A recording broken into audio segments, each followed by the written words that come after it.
नरहरी झिरवळ जे आहेत ते त्यांच्या कार्यालयामध्ये जी अँटी करप्शन ब्युरोची रेड पडलेली होती त्या प्रकरणामध्ये काल त्यांची जरा कान उघडणी करण्यात आलेली आहे। तुमच्यामुळे पक्षाचं नाव आणि प्रतिमा मलिन होतीये अशा लोकांमुळे, सोबतच विलिनीकरणाचा मुद्दा काढणारे जे खोसकर होते त्यांना सुद्धा झापलेले असं कळतंय। जे तुमच्या संपर्कात आहेत किंवा जे विलिनीकरणाच्या बाजूने आहे त्या लोकांना झापाझापी केली जाते किंवा जाणीवपूर्वक सापळा रचून त्यांना अडकवलं जातं। हे आमदार जे दादांबरोबर ज्या लोकांनी काम केलं दादांमुळेच त्यातले 90% आमदार निवडून आलेले हे सगळे स्वाभिमानी लोक, यांचा आवाज तुम्ही काय दाबू शकत नाही। आणि तुम्ही म्हणता त्या पद्धतीची चर्चा ही लोकांमध्ये आहे की नरहरी झिरवळ यांनी विलिनीकरणाबद्दल सकारात्मक दादांची भूमिका काय ते तिथं उघड न घाबरता ते बोलले, म्हणून कदाचित हे जे काय झालं ते मुद्दामून काही वेगळी कॉन्स्पिरसी आहे का त्यांना अडकवण्याची, त्यांना अडचणीत आणण्याची, त्यांना भीती घालायची। मला एवढं सांगायचे भीती घालून किती लोकांना घालणार, तर तुम्ही जर 35 ते 40 आमदारांना भीती घालायला निघाला तर मग उद्या ते लोक तुमच्या पक्षात राहतील का असाही प्रश्न निर्माण होऊ शकतो। त्यामुळे आमदारांना लोकांची सेवा करणं हे महत्वाचे, अपेक्षा एवढीच आहे। त्यांचे आमदार हे दादांबरोबर राहिलेले, दादा ज्या पद्धतीने मोठ्या प्रमाणात निधी या आमदारांना बजेटच्या काळामध्ये देत होते तसाच निधी या बजेटमध्ये त्या आमदारांना मिळावा। त्याच्याचबरोबर या सर्व पक्षांकडनं मोठ्या नेत्यांकडनं ज्या लोकांकडे आम्ही पोचू शकत नाही, भेटू शकत नाही, आम्हाला वेळ मिळत नाही, त्यांना भेटून हे इन्व्हेस्टिगेशन दादांच्या बाबतीतलं योग्य पद्धतीने त्या ठिकाणी व्हावं असं सुद्धा त्या ठिकाणी आम्ही सांगतो। त्याच्याचबरोबर उद्या परवा जेव्हा केव्हा आम्हाला मुख्यमंत्री साहेब उपमुख्यमंत्री साहेब वेळ देतील तेव्हा पुण्याचा जो रिंग रोड आहे त्या रिंग रोडला हे अजितदादांचं नाव त्या ठिकाणी दिलं गेलं पाहिजे अशी मागणी आम्ही करणार आहोत। देवगिरी या बंगल्याच्या इथं दादांचं एक स्मारक त्या ठिकाणी व्हावं। 40 वर्ष राजकीय अनुभव त्या व्यक्तीचा होता, अतिशय मोठा नेता आपण गमावलेला आहे। त्याच्याचबरोबर माळी परिवार म्हणजे त्या विमानात जे अटेंडंट होते त्यांच्या परिवाराला आम्ही कॉन्ट्रॅक्टवर एक नोकरी त्या ठिकाणी देऊ शकलेलो आहे, पण एक चांगली नोकरी परमनंट नोकरी त्या मुलाला भावाला तिथं देता येईल का एक बघावं।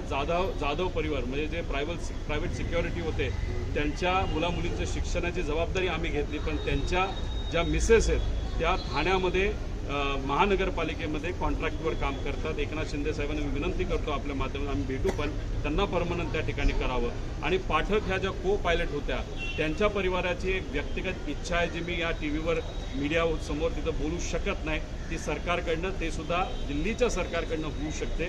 ती इच्छा त्यांची समजून घ्यावी, कुणीतरी त्यांना भेटावं, काय विषय काय गोष्टी समजून घेऊन या मात्र त्या ठिकाणी मार्गी लावाव्यात असं या ठिकाणी आम्ही मागणी करतो। जमीन गैरव्यवहार प्रकरणाचा रिपोर्ट विकास कार्यांचा समोर आलेला आहे, यामध्ये पवार यांना क्लीन चिट दिली गेलेली आहे। काय वाटणार, काय केलंच नसेल तर क्लीन चिट त्यामुळेच दिली असेल म्हणून दादा स्पष्टपणे त्यावेळेस त्या ठिकाणी ते भूमिका देत होते। त्यामुळे मग ज्या लोकांनी आणि काही समाज सुधारकांनी जी पार्थवर टीका केली की अरे त्यांनी हे केलं ते केलं, मग अशा लोकांनी उद्या जाऊन मग पारची माफी मागायची का असाही प्रश्न त्या ठिकाणी निर्माण होतो। अल्पसंख्याक खात्यातले एक ट्विट काल केलं होतं, 70 जागांसंदर्भामध्ये आणि साधारणपणे 15 ते 20 लाख रुपये रेट होता। आम्हाला जे कळालं आहे 20 ते 25 लाखाचा रेट त्या ठिकाणी होता। दादांनी त्या फाईलचा विरोध केला असं आम्हाला कळतंय। कोकाटे जे मंत्री होते आधी त्यांनी सुद्धा त्या बाबतीत विरोध केला होता असं आम्हाला कुठेतरी त्या ठिकाणी कळतंय।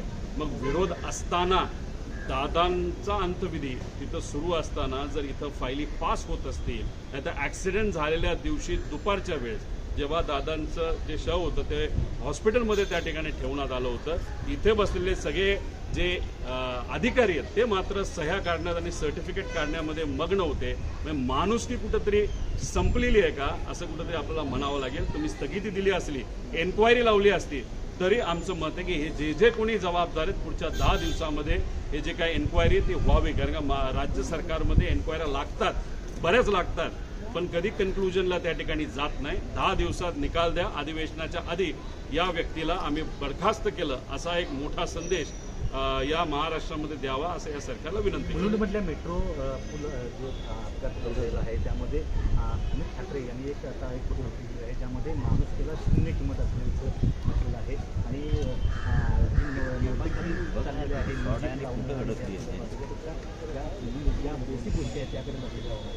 महत्वाचा विषय महाराष्ट्र पुरस्काराच्या वेळेस 14 सामान्य लोकांचा मृत्यू झाला SIT फॉर्म झाली, काय झालं ते SITचं? म्हणजे कुठे धुळखाट पडली, म्हणजे लोणचं घालायचं का सगळ्या SITचा असा त्या ठिकाणी विषय आहे. त्यामुळे सरकार काय करतं, फक्त कुठंतरी एखाद्या विषयावर पडदा घालण्यासाठी SIT फॉर्म केली, इन्व्हेस्टिगेशन आम्ही करतो. अरे पण ते पडलंच कसं? आणि त्याच्यात एका गरीब व्यक्तीचा, सामान्य व्यक्ती, मध्यमवर्गीयाचा तिथं मृत्यू त्या ठिकाणी होत असेल. आता तो माणूस तर गेला, माणूस गेल्यानंतर काय होतं परिवाराला हे आम्हाला तुम्ही त्या ठिकाणी विचारा. त्यामुळे अमित ठाकरे जे बोलतात ते खरं आहे. कुठंतरी या राज्यातून जे कुठले नेते आहेत त्यांच्या मनातून आणि अधिकाऱ्यांच्या मनातून माणुसकी संपली असं आपल्याला त्या ठिकाणी म्हणावं लागेल.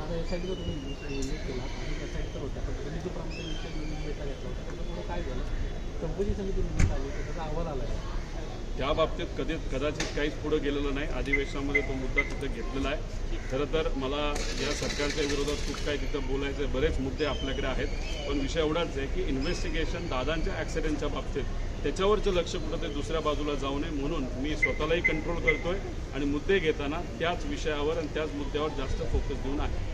थँक्यू. गोष्टीचं महत्त्व आहे की दादांच्या बाबतीत प्रॉपर इन्व्हेस्टिगेशन होणं हे आमच्यासारखी महत्त्वाचं आहे. त्याच्यामुळेच आम्ही फक्त त्या विषयावर फोकस करून आहोत. आपण तुमच्यासोबत काय नेमकी चर्चा झाली? कारण जर अजित पवारांची महाविकास आघाडी प्रामुख्यानं सध्या जे विरोध करतायत त्यांचं असं म्हणणं आहे की आम्ही NDA सोबत होतो. अजित पवारांचं हे म्हणणं होतं. ही सत्य मी हेच तुम्हाला सांगतोय की आता विषय कुठला महत्त्वाचा आहे तर ॲक्सिडेंटचा महत्त्वाचा आहे.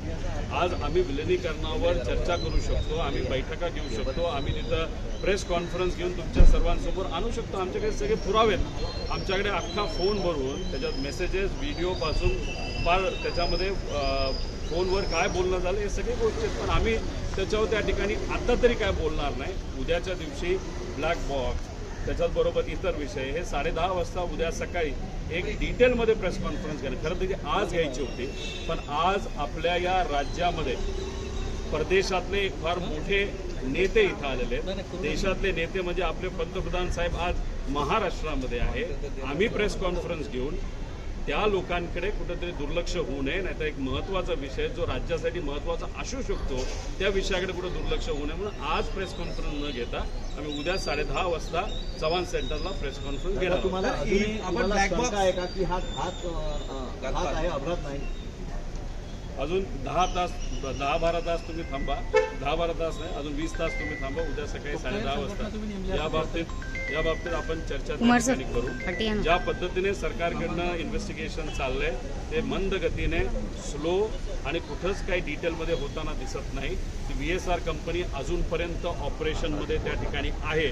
मग जर सरकारकडनं ज्या पद्धतीने इन्व्हेस्टिगेशन व्हायला पाहिजे ते होत नाही आणि ज्या ज्या गोष्टी आम्ही प्रेडिक्ट केल्या होत्या की उद्या जाऊन ते म्हणू शकतील ब्लॅक बॉक्स बंदच आहे, जळलाच आहे, मग तो आता भारताच्या बाहेर आपल्याला पाठवावं लागेल. या सगळ्या गोष्टीकडे कुठेतरी सरकारकडनं या इन्व्हेस्टिगेशनकडे दुर्लक्ष होत आहे का असा प्रश्न निर्माण झाल्यामुळे आम्हाला आमच्या मित्रांना, काही लोकांना त्यांच्याशी चर्चा करून अधिकची काय माहिती मिळते का हे आम्ही बघत असतो. त्यामुळे उद्या 10:30 वाजता डिटेलमध्ये या बाबतीत आम्ही प्रेस कॉन्फरन्स. ब्लॅक बॉक्स आपण बघतो. ब्लॅक बॉक्स अशी वस्तू असते की कुठल्याही अपघात असेल, परिस्थिती असेल, ऊन वारा, पाऊस, आग, अशा परिस्थितीमध्ये सगळा डेटा सुखरूप राहावा अशी त्याची रचना बनवलेली असते.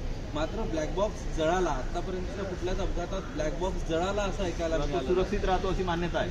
ब्लॅक बॉक्स हा पावसापासून, उन्हापासून, आगेपासून, बॉम्बलास्टपासून सगळ्यापासून सुरक्षित आहे, पण राजकारणापासून सुरक्षित नाही.